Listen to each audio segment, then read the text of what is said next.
আমি সেই বিষয়ে কিছু গজল শোনাবো, আলোচনাও রাখবো। আমার জাভেদ ভাই আমার খুব মহব্বতের, খুব কাছের, আলহামদুলিল্লাহ। তিনিও আমার ওখানে যাবেন, আমার ওখানে 21-22 ফেব্রুয়ারি সেখানেও যাবেন। এই যে বাচ্চাগুলো এখানে তৈরি করা হচ্ছে, মনে রাখবেন, আজ এই মাদ্রাসাগুলোকে দেখে মানুষ বলছে এখানে সন্ত্রাসী আর জঙ্গিদের প্রশিক্ষণ দেওয়া হয়। শুধু চায়ের দোকানে গিয়ে খবর নেবেন, বলছে কি ওসব ব্যবসা করার একটা ধান্দা তৈরি করেছে। বলে না বলে না বলে জানেন আর এই মাদ্রাসার পরিচালক হন, তাদের প্রথম একটা লকআপ নিতে হয়, সেটা হলো চোর। মাদ্রাসার টাকাগুলো নিয়ে আত্মসাৎ করেছে, এই লকআপ নিয়ে চলতে হয়। জানেন এই যে বাচ্চাগুলো আছে, এদের পিছনে কতটা মেহনত করলে তবে সুন্দর তেলাওয়াত করে নেওয়ালা হতে পারে। মাদ্রাসায় কোন ছেলেগুলো পাঠায়? যে ছেলেগুলোর মোটে হয় না সেই ছেলেগুলোর পাঠায়। বাপ মা ভয় দেখায়, তুই যদি স্কুলে না যাস তোকে মাদ্রাসায় দেব, বলে না বলে না। তাহলে ভালো কোয়ালিটির গুলো পাই না, মানে ভয় দেখানো প্লেয়ার গুলো আমরা পাই, আর সেগুলো মাজা ঘষা করে বড় বড় আলেম, মুফতি, কারি, মুহাদ্দিস, মুফাসসির আল্লাহ তাদেরকে বানিয়ে দিয়েছেন। একটু জোরে বলুন না সুবহানাল্লাহ। যদি ভালোগুলো দোয়া হতো তাহলে কি সর্বনাশ হতো বলুন তো? খারাপগুলো দিয়ে তাই আপনি অবাক হয়ে যাবেন। এই ঈদের সময়, মানে ঈদুল আজহার সময় আমরা গরু কোরবানি দিই না ভাই? ও তো টাকা দিয়ে জবাই করেছে, ও তো একটা কোরবানি। আর সব থেকে বড় কোরবানি হলো নিজের কলিজার টুকরা সন্তানকে নিজের কাছ থেকে দূরে দিন শিক্ষা দেওয়াটাই সব থেকে বড় কোরবানি। জোরে বলুন না সুবহানাল্লাহ।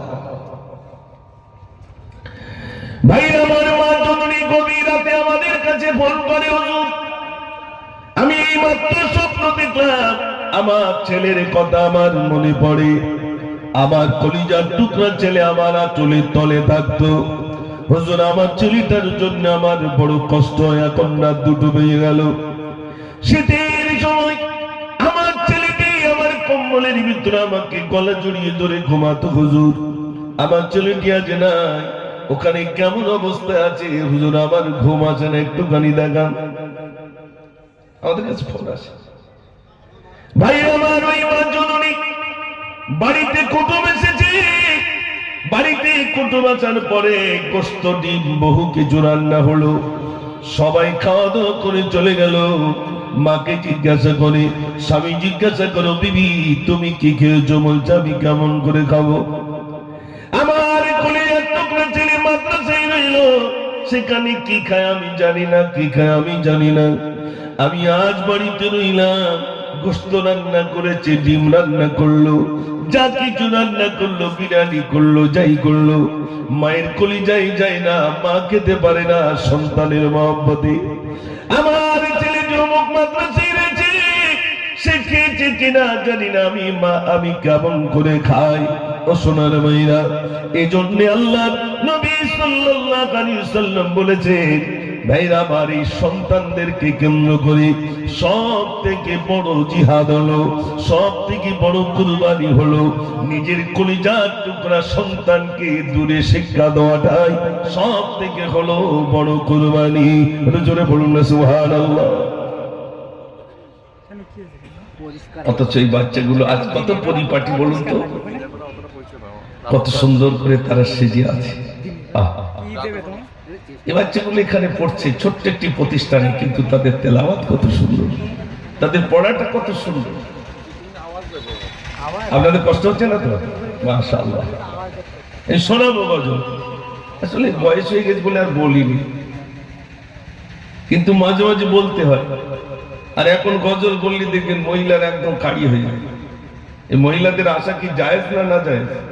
একটু জোরে বলে, ধরে রাখা যাচ্ছে না, সব সামনে এসে হাজির। এই জন্য একদম নিষেধ, আশাই যাবে। আমি একটা গজলের ভেতর লিখেছিলাম এই বাচ্চাদেরকে কেন্দ্র করে, তুই দেখবি তো কি লেখা কোরআনের পাতা, শিশু কোরআন পড়ে কত মধুর লাগে, শিশু কোরআন পড়ে কত মধুর লাগে, এমন সুন্দর হাফেজ হয়ে যায়। আয় আয় জালিম তুই দেখবি তো মোদের চাল চলনি এত কেন বেতা,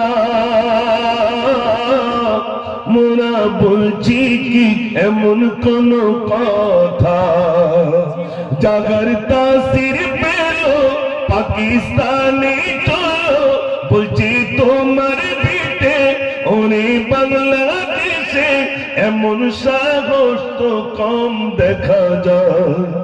ওরে জাগো মুসলিম জাগো, ঘুম হতে উঠে আজি দেখো, দেখো সারি সারি ওরে ধোঁকাবাজি, ইমান নিয়ে চিনিমিনি খা। আয় আয় জালিম তুই দেখবি তো আয়। নারে তাকবীর, আল্লাহর নাম জোরে নেন, নারে তাকবীর। আপনাদের ছেলেরা এখানে পড়াশোনা করছে, এত আমি এসে শুনলাম কতজন বাচ্চা। জাভেদ ভাই বললেন ভাই এ পর্যন্ত 63টা বাচ্চা তারা পড়াশোনা করছে, আলহামদুলিল্লাহ। একটা ছেলের বাপ হয়ে তাই এখন সব বাপেরা বলছে ভাই একটা তাই পেরেশান করে ফেলতে, আর 63টা ছেলের গার্জেন হওয়া কি অত সহজ ভাই? 63টা ছেলে তারা তাদের দেখভাল করা অতটা সহজ নয়। তারা যাতে সুন্দর পঠন পাঠন করতে পারে, শুধু পড়া নয়, রাসূলের সুন্নাহগুলো যাতে তাদের জীবনে আঁকড়ে ধরতে পারে, তার জন্যই মেহনত। জোরে বলুন না সুবহানাল্লাহ। কিন্তু আমি দেখেছি ভাইয়া, এই বাচ্চারা যখন সপ্তাহে একদিন মার কাছে ফোন করে, সুযোগ দেওয়া হয়, মা প্রথমে জিজ্ঞেস করে একাছে কি দে ভাত খাইছিস, একবারও জিজ্ঞেস করে না তোর পড়াশোনাটা কতদূর কি হয়েছে আগে বল, জিজ্ঞেস করে ভাই? প্রথম জিজ্ঞেস করে কি দে ভাত খেয়ে, যদি বলে ডাল পাতলা, একটু কষ্ট কর, আর কি করবি বাবা। আমরা যারা অভিভাবক একটু ভাবি আমাদের ছেলেগুলো, আপনি কলকাতায় যান, বড় বড় স্কুলগুলো, বড় বড় মিশনগুলো, ছেলে ভর্তি করতে গেলে আগে বাপ আর মাকে পরীক্ষা দিতে হয়, হয় না? হয় না? এখন আমরা যদি মাদ্রাসায় বলি ছেলে ভর্তি নেব, তা বাপ মাকে পরীক্ষা নেব, মাদ্রাসার ছেলে আসবে বলে মনে হয়? জোরে বলে না। মাও কোরআন শরীফ জানে না, বাপও জানে না। কোরআন শরীফই কটা পারা তাও অনেকে জানে না। ঠিক বলছি না ভুল বলছি? কোরআন শরীফ কি ও কেন জানি না। ভাই আমার, কোরআনকে যদি জিজ্ঞাসা করেন কোরআন তোমার নাম কি, কোরআন সঙ্গে সঙ্গে জবাব দেবে আমার নাম হলো বাল হুয়া কুরআনুম মাজিদ, আমার নাম হলো কুরআনুম মাজিদ। জোরে বলুন না সুবহানাল্লাহ। কোরআনকে যদি জিজ্ঞাসা করেন কোরআন তোমার নাম শুনলাম, তোমার বাড়িটা কোথায় বলো, কোরআন সঙ্গে সঙ্গে জবাব দেবে আমার বাড়িটা হলো ফি লাউহিম মাহফুজ, আমার বাড়িটা হলো লাউহে মাহফুজে। কোরআনকে যদি জিজ্ঞাসা করেন কোরআন তোমার নাম শুনলাম, তোমার বাড়িটা শুনলাম, তুমি কোন মাসে জন্ম নিয়েছো বলো, কোরআন জবাব দেবে আমার জন্মের মাসের নাম হলো শাহরু রমাদানাল্লাযী উনজিলা ফীহিল কুরআন। জোরে বলুন না সুবহানাল্লাহ। জন্মের মাসের নাম বলো। বড় কষ্টের কথা বলছি ভাই, আমাদের দিকে একটা সিস্টেম আছে, বেঁচে থাকতে কোরআন শরীফ মানুষ চোখে দেখে না, পড়ে না, মরে যাওয়ার পরে মাথার ধারে না পড়লি চাচার বাড়ি যায় না। বাড়ি মানে বোঝেন তো, মানে বেঁচে থাকতে পারবো না, মরে গেলি কানে শুনে বাড়ি যাবো। ফারিস্তা বলছো আর শুনে লাভ নেই, মোহর মেরে দিস। বড় দুঃখের কথা বলছি, আমাদের দিকে ছেলে বিয়ে করবে আর সব তো যুবকরা যায়, সঙ্গে চাচাকে নিয়ে যায়, সব কথা যুবকরা জিজ্ঞেস করে। চাচার বলে, চাচা তুমি কি জিজ্ঞেস করো? চাচা তখন মহিলাকে জিজ্ঞেস করে, ওমা তুমি কোরআন শরীফ জানো? পাশে একটা হোমগার্ড দাঁড়িয়ে থাকে না, ও তখন বলে 2-3 বার খতম হয়ে গেছে। রুগীর মুখ থেকে ব্যক্ত হয় না, হোমগার্ডের মুখ থেকে ব্যক্ত হয়, ও 2-3 বার খতম হয়ে গেছে। চাচা মনে করে তাহলে বাড়ি এসে একটু কোরআন শরীফ পড়বে। কোরআন শরীফ পড়ে না, মোবাইল ঠেলে। ভাই একটু জোরে বলেন। মোবাইল ঠেলেই যাচ্ছে, ঠেলেই যাচ্ছে, ঠেলেই যাচ্ছে। বাচ্চা পেটে রয়েছে, মা এত মোবাইল দেখা দেখেছে, বাচ্চা বলতেছে আমিও বেরোতে পারলি হয়। রাগ করছে না? রাগের কিছু নেই, আমি রিক্সাটাই করালো, হয় আসবো আর নাই যাবো, দুটোর একটা। বর্তমান পরিস্থিতি এই। আর বাপ ছেলেকে মাদ্রাসায় দিয়ে যাচ্ছে আর বলছে, কচি তুই হাফেজ হ, তোর বড় দেখে মোবাইল দেবো। মোবাইল খুব ভালো জিনিস তো নাকি? আর একটু দিন পর এই বাচ্চা বড় হবে, ওর আব্বার পুরো গুলি খেয়ে ফেলবে। আব্বা ওরা শরীফ সব রয়েছে অতি, ওই মোবাইল দিতে হবে। সর্বনাশ। ও সোনার মেয়েরা, বড় পীর আব্দুল কাদের জিলানী রাহমাতুল্লাহ আলাইহি হুজুর মায়ের গর্ভে ছিলেন। মা জননী কোরআন শরীফ পড়তেন, মা কোরআন শরীফ পড়তেন। ভাইরা, আমার ছেলে ভূমিষ্ঠ হলো, এবার বড় করার পরে মা জননী মাদ্রাসায় নিয়ে গেলেন। হুজুর আমার ছেলেটাকে একটু আলিফ শিক্ষা দেন। ওস্তাদ হুজুর এবারে বললেন, বাবা তুমি বলো আউযু বিল্লাহি মিনাশ শাইতানির রাজীম, বিসমিল্লাহির রাহমানির রহিম। যেই না বললেন আলিফ, ছোট্ট বাচ্চাটি ওস্তাদ বললেন আলিফ, ছোট্ট বাচ্চাটি আলিফ তো দূরের কথা, একটি কাঠের পড়া শুনিয়ে দিল। ভাইরা আমার, ছোট্ট বাচ্চাটিকে কেন্দ্র করে ওস্তাদ চিন্তিত। বাচ্চাটিকে আলিফ শিক্ষা দিতে দিয়েছিল, কিন্তু একটি কাঠের পড়া মুখস্থ শুনিয়ে দিল। বাচ্চাটির হাতটি ধরে বড় পীরের মায়ের কাছে নিয়ে গেলেন। মায়ের কাছে নিয়ে বললেন, ও আব্দুল কাদেরের মা, তুমি আমার সঙ্গে মিথ্যা কথা বলেছো কেন? কি মিথ্যা কথা বললাম?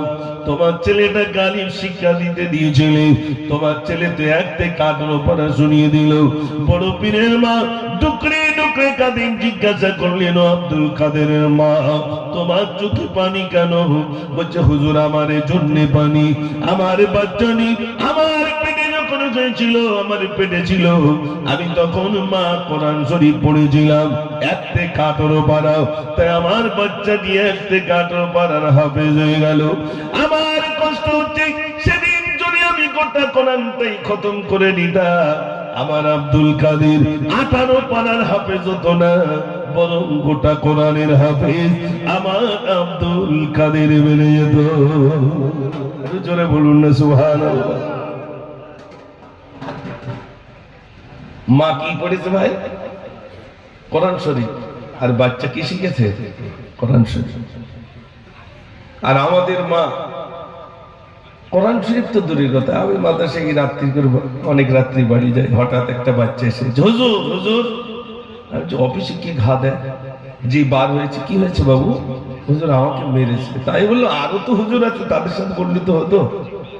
তা আমার মাথাটা নিচু করে, কে মেরেছে? এরকম ছোট ডেকে নিয়ে এসছে, হুজুর ওই তো আমার মেরেছে। আমি বলে, তুই মেরেছিস?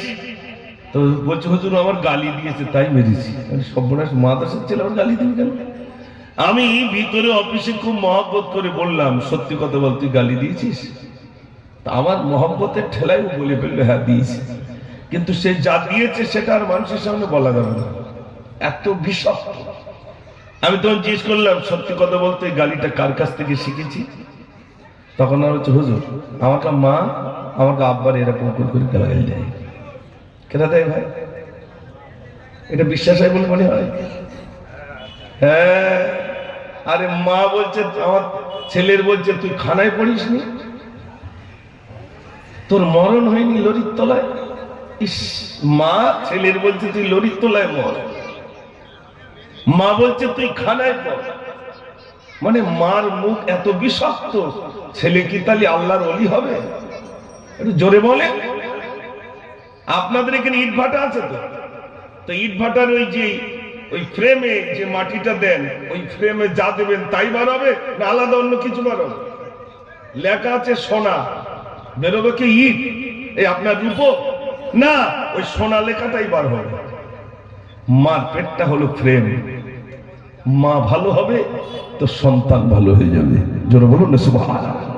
শুনে নেন, বাংলাদেশের নাজমুস সাকিব সারা ওয়ার্ল্ডে যিনি প্রথম স্থান অধিকার করেছেন, সারা ওয়ার্ল্ডে হাফেজদেরকে হারিয়ে দিয়ে সে 1 নম্বর হয়েছে। তাকে জিজ্ঞাসা করা হচ্ছে, বলো তোমার পঠন পাঠন কিভাবে, তুমি এত মেহনত করেছো, এত সুন্দর হয়েছে কিভাবে? বলছে আমার মা এবং আমার আব্বা দুজনেই তাহাজ্জুদের নামাজ পড়েন। একটু জোরে বলুন না সুবহানাল্লাহ। মার বাপ কি পড়ে ভাই, আর আমাদের কি করে? স্মোকিং খেয়ে ধোঁয়া বের করতেছে। বাপ ছেলের মাদ্রাসায় দিয়েছে, রাগ করছেন আপনারা? আরে বাপ দোয়া করবে নামাজের পার্টিতে, মা দোয়া করবে নামাজের পার্টিতে, আল্লাহ আমার ছেলেটাকে তুমি হাফেজ বানিয়ে দাও। হাফেজটা কি অত সহজ? হুজুর আজ বলছে আর ওর ব্রেনের মধ্যে ঢোকে না কেন? একমাত্র এই কারণে ঢোকে না, বাপ আর মাকে ভালো হতে হবে। মা আর বাপ এনাদের দুজনের দোয়া বিদ্যুতের থেকে আরো দ্রুত গতিতে দোয়া কবুল হয়ে যায়। একটু জোরে বলুন না সুবহানাল্লাহ। ছেলেগুলো মাদ্রাসায় যদিও হুজুর খুব সুন্দর করে শিখিয়েছে, অন্তত আমি হিসেব করে দেখেছি এই ছেলেগুলো এত পরিমাণ বাড়ি নিয়ে যায়। হুজুর আমার কাছে নানি ছেলের মেয়ের বিয়ে হবে, তাই তো ছেলের বাড়ি যাবো, এটা বলে দেয় না, মানে কোনো গাছ নেই। তা আমাদের ছেলেগুলো কতদূর পর্যন্ত যাবে ভাই? কত 25 পাড়ার হাফেজ ঘুরছে, কত 20 পাড়ার হাফেজ ঘুরছে, কত 10 পাড়ার হাফেজ ঘুরছে, কত 8 পাড়ার হাফেজ ঘুরছে, সব শেষ হয়ে গেছে। বাপ বলতে পড়িস না যখন, তার কি করবি, চল ইট ভাটার দিকে লে যাই। আমাদের ছেলেগুলো বাপ কোরআন শরীফ কি জিনিস না জানার কারণে আমাদের ছেলেগুলো রাস্তায় গিয়ে ভাসছে। ঠিক বলছি না ভুল বলছি? গার্জেন হবেন তো স্ট্রং হবে, গার্জেন হবেন তো এইরকম মনোভাব নেবেন, আমার জীবনের সমস্ত রক্তবিন্দু পর্যন্ত আমার ছেলের পিছনে আমি মেহনত করব, যাতে করে আমার ছেলেটা মুকাম্মাল হাফেজ আলিম কারি মুক্তি হয়ে যায়। আমাকে ভালো করার জন্য নয়, আল্লাহর নৈকট্য লাভের আশায় আমার ছেলেটাকে আমি শিক্ষা দেব। এই যদি চিন্তা ভাবনা থাকে, আমাদের ছেলে উঁচু থেকে উঁচু স্তর পর্যন্ত পৌঁছে যাবে।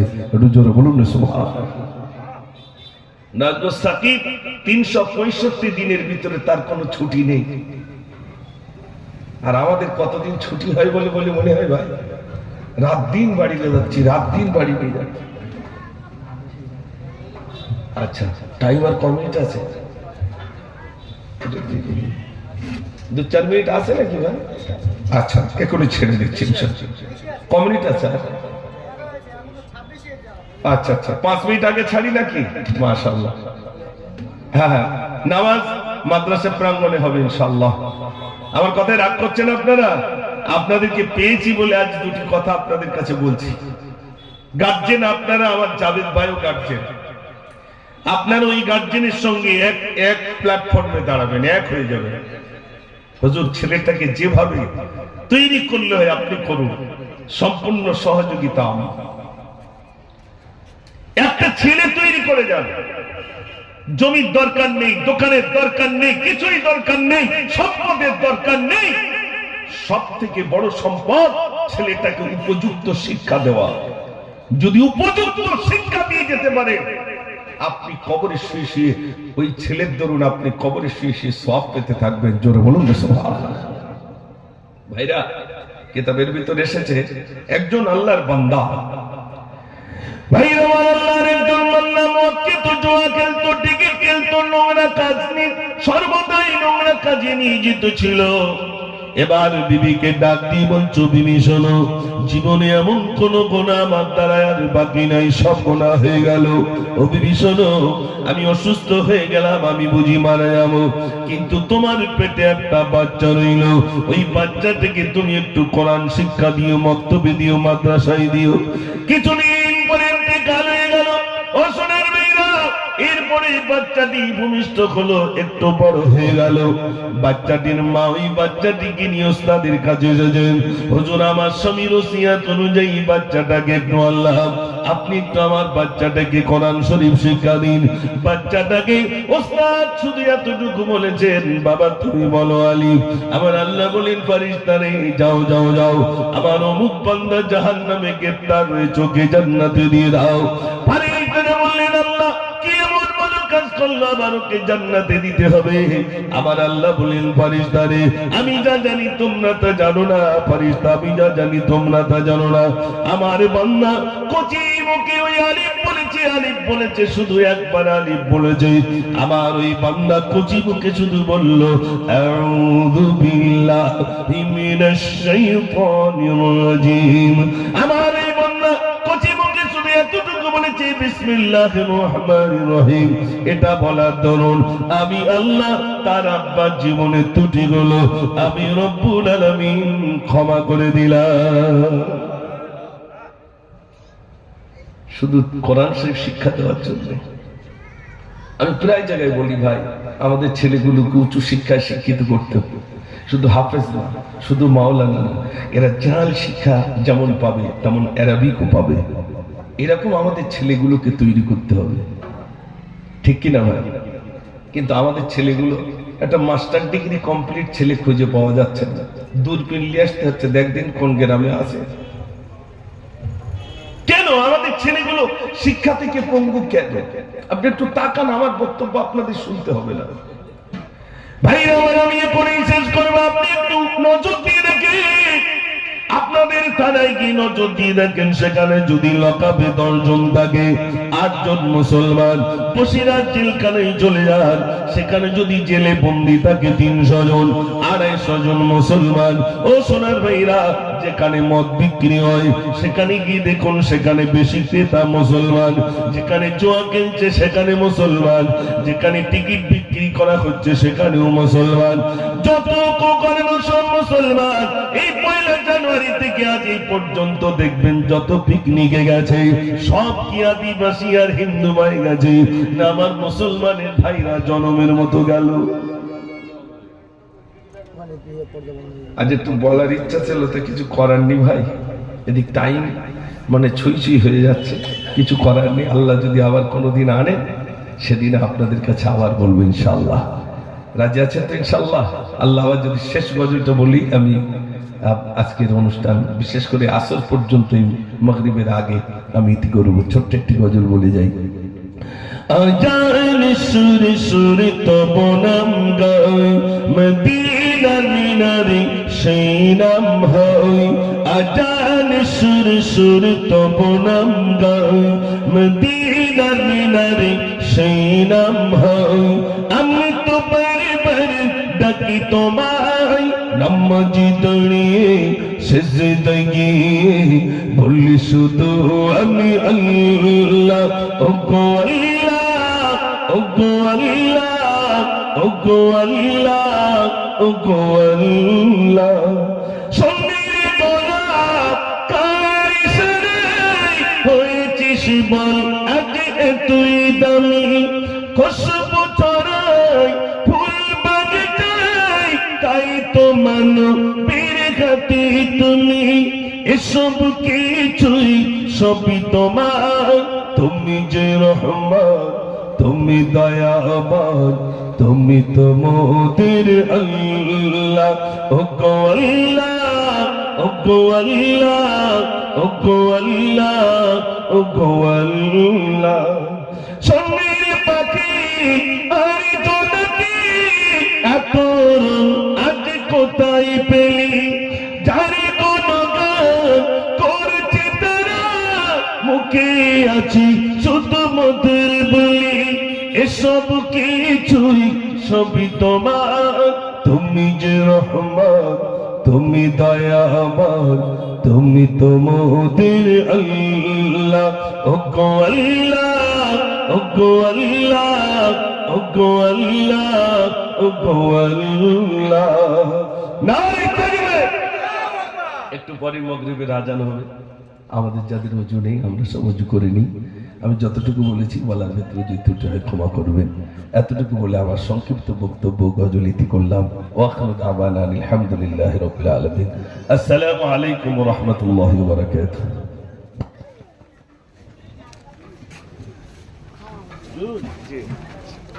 ভালো আছেন? আলহামদুলিল্লাহ।